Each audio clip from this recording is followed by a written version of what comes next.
This is basically a study in real-world data collection about standard of care Pembrolizumab and Axitinib as a first-line treatment in metastatic kidney cancer. We know from KEYNOTE-426 clinical trial led to the FDA approval of Pembrolizumab and Axitinib as a first-line treatment in clear cell renal cell carcinoma with an impressive overall response rate close to 60% in that setting.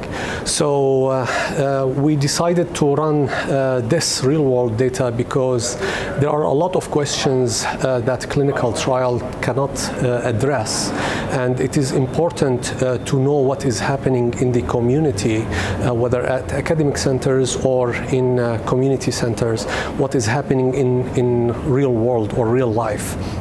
Because a lot of those patients really would not have been eligible for a clinical trial to start with, but learning about those dynamics will help us better understand this combination and how it works, and will address a lot of questions that a clinical trial will not necessarily address.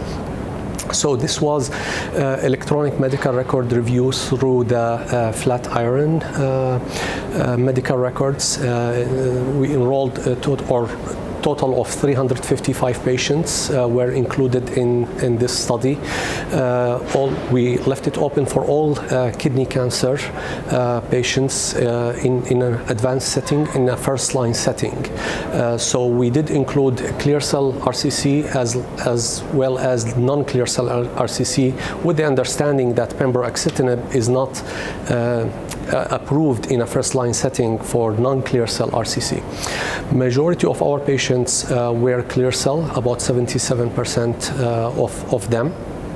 And we looked at multiple variables, including the overall response rate, real-world PFS, real-world OS, along with treatment patterns and strategies to handle side effects.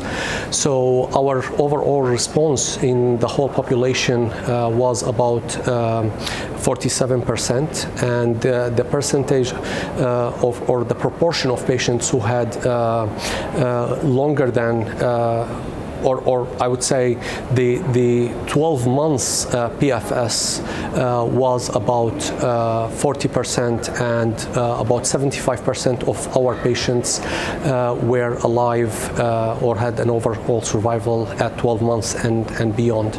The length of the follow-up of this data is only about, on average, about 10 months. So that we need certainly longer follow-up in order to be able to understand what's the long-term longevity in this patient population.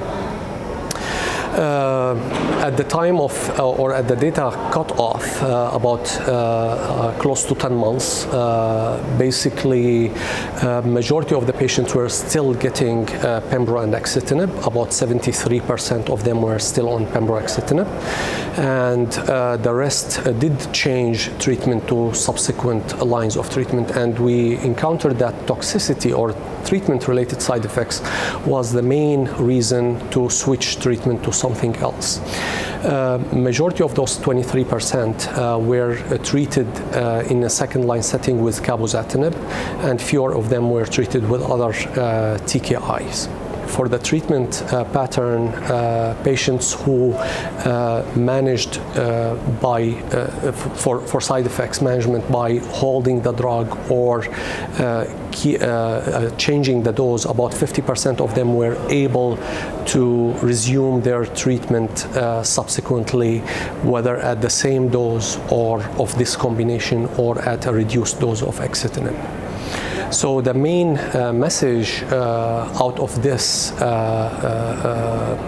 real-world data, other than reinforcing the fact that patients in real world are benefiting from this combination to a similar degree or close to the clinical trial setting, the treatment pattern and whether changing the dose or giving periodic hold of this medication when patients are encountering side effects is certainly a message to follow or to be evaluated, if you will, in order for these patients to hopefully have better outcome.